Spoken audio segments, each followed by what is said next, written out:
I could have been anyone. You chose me. Because I got the job done.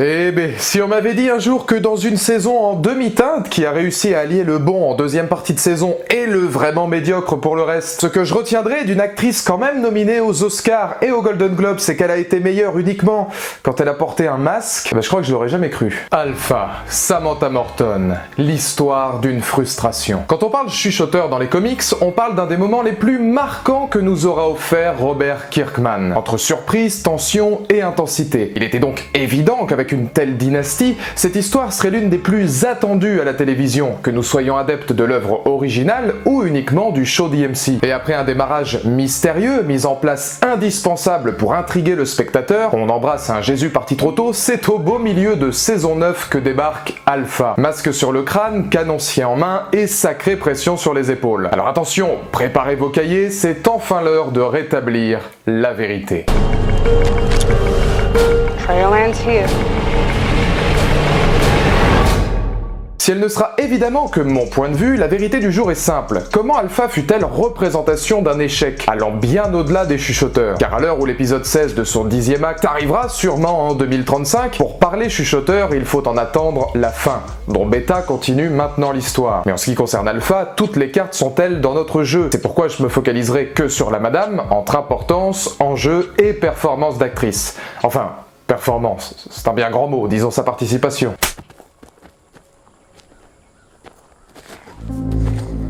You call me Alpha. I call the rest. En voyant Alpha, je me suis souvent demandé s'il était possible de mettre en scène une telle complexité à l'écran, là où des comics, plus libres et inventifs, adoptent une forme prônant l'imagination. Elle devient donc curiosité à la fois narrative mais aussi technique, et ce, à l'image des chuchoteurs. Comment faire revenir la peur dans une scène horrifique? Comment l'adapter à la caméra? Et quelles en seraient les conséquences sur nos héros? Plâtré de questions dont la réponse devait normalement être Alpha, car dès sa deuxième apparition, le ton est donné. Rarement un personnage de Walking Dead n'aura eu droit à un épisode en flashback à peine débarqué, apprenant le background de son histoire via Lydia. Dès lors, les intentions de la série sont louables. Faire comprendre au public non seulement la menace que représente Alpha, mais aussi l'importance qu'il lui accorde à peine arrivé sur nos écrans. Elle devient vite l'épicentre d'axes narratifs et psychologiques. Mode de vie des chuchoteurs, étude de Beta, de Lydia, début d'une guerre totale avec les vivants. L'enjeu est de taille pour la chef de meute. Être à la hauteur d'un moment que les fans attendent avec impatience, mais aussi de toutes ces histoires gravitant autour d'elle. Et malheureusement, que ce soit sur le fond ou la forme, le moins qu'on puisse dire, c'est que ce fut loupé.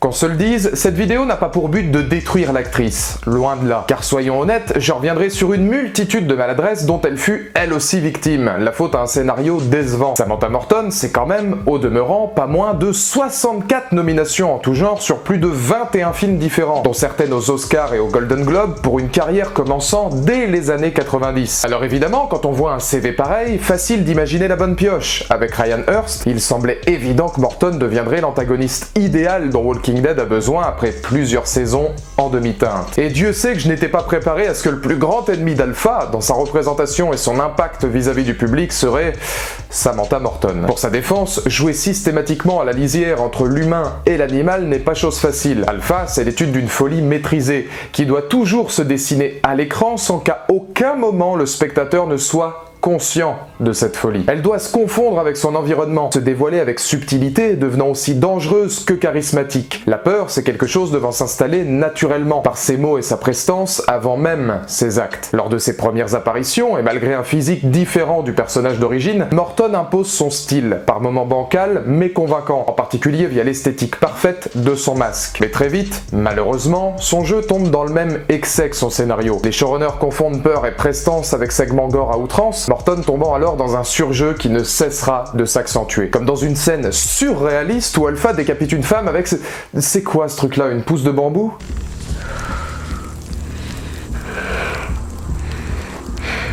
Et vous voyez, ce qui est intéressant avec cette scène, c'est que pour moi elle représente exactement ce que j'ai envie de développer. Tout n'est pas uniquement dû ou à cause du cas Samantha Morton. Il y a énormément de bonnes idées qui auraient pu être développées dans Walking Dead et qui ont réellement eu le mérite d'exister. Je pense notamment à cette dualité entre Lydia et Alpha, cette tension maternelle qu'il peut y avoir entre la femme et l'animal. Je pense à la rédemption de Negan par Alpha. Je pense au traitement de Gamma, à cette scène percutante où elle demande à l'une des siennes de laisser un bébé au beau milieu de nulle part parce que oui, c'est une meute animale. Je pense aussi à son rapprochement avec Beta. Toutes ces situations-là pouvaient être effectivement intéressantes. Et de la part des scénaristes, à aucun moment dans tous les cas de figure envisagés, ils n'ont été capables d'écrire correctement ces situations. Le meilleur exemple de tous reste la relation entre Alpha et Gamma et le sort de Gamma qui est juste un gâchis sensationnel dans Walking Dead. Cette scène devient alors idéologie du problème Alpha, cette surinterprétation. Qu'on lise ou non les comics, son écriture manqua cruellement de subtilité et d'élégance pour en devenir effrayante sans tomber dans l'excès. Comme si les scénaristes se sentaient obligés d'en rajouter à travers chaque étude de son personnage pour que nous, spectateurs, comprenions la menace. Je pense notamment à ses flagellations constantes ou même sa représentation maternelle qui, d'empathique et compréhensible, ne devint finalement que festival d'incohérences en tout genre. Et l'excès, je peux vous dire que Samantha Morton n'en manque pas non plus. Son surjeu évolua rapidement vers l'insupportable, éclipsé par un Beta qui, lui, sans le moindre mot, s'émancipa comme menace bien plus crédible. Pour être honnête, la seule scène convaincante, et ce durant toute la saison 10, fut pour moi première confrontation avec Negan, où dans ses mouvements et son attitude, celle-ci installa clairement son idée principale. Je ne dus pas trois inconnus que sourire du sauveur et mimique de Morton sublime. Whatever you want, whatever I got, it's yours.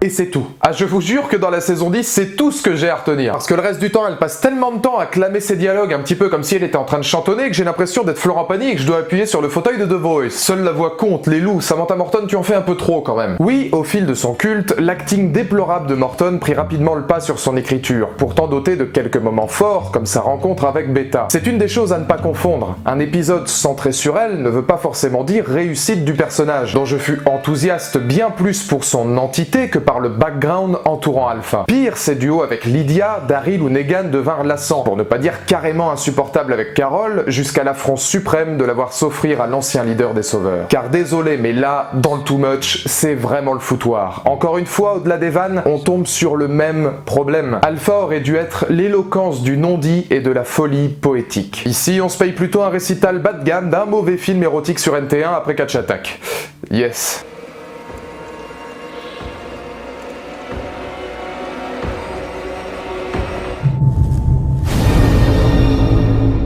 Le plus dommage, c'est qu'après une bonne entrée en matière de saison 9, où le mysticisme des chuchoteurs s'ajoutait à de réelles volontés de mettre en avant son personnage, n'en ressort que très peu de choses positives à son sujet. Pire, sa mort intervient comme une délivrance, et c'est tout le problème de sa construction. Nous ne sommes pas heureux de voir une menace disparaître, encore moins soulagés pour des personnages nous tenant à cœur. Nous sommes avant tout heureux de voir l'aventure Samantha Morton quitter Walking Dead, témoin d'un virage qu'elle ne fut capable de maîtriser. Heureux de voir s'achever l'écriture de scénaristes n'ayant tout simplement pas compris comment manœuvrer un personnage aussi complexe, là où Lydia et Beta furent, par exemple, bien mieux mises en place dans leurs histoires avec elle. Dans sa narration et ses dialogues, même revenu d'entre les morts pour torturer l'esprit dérangé de Carol, Alpha demeure échec cuisant pour la série. Mais un échec ayant le mérite de réhabiliter d'autres antagonistes du show. Car oui, et vous connaissez mon amour pour le bonhomme, dans le genre psychopathe dandy capable de faire flipper par le non-dit, messieurs dames, on n'a encore rien fait de mieux que le gouverneur. Et c'est pour toutes ces raisons qu'effectivement Alpha, je sais qu'il y en a beaucoup qui la détestent, quelques irréductibles gaulois qui continuent à la défendre, et moi j'ai envie de vous dire que je suis pas dans ces deux optiques-là, je suis vraiment dans la chronique d'une frustration. Je suis extrêmement frustré parce que c'est un méchant qui aurait pu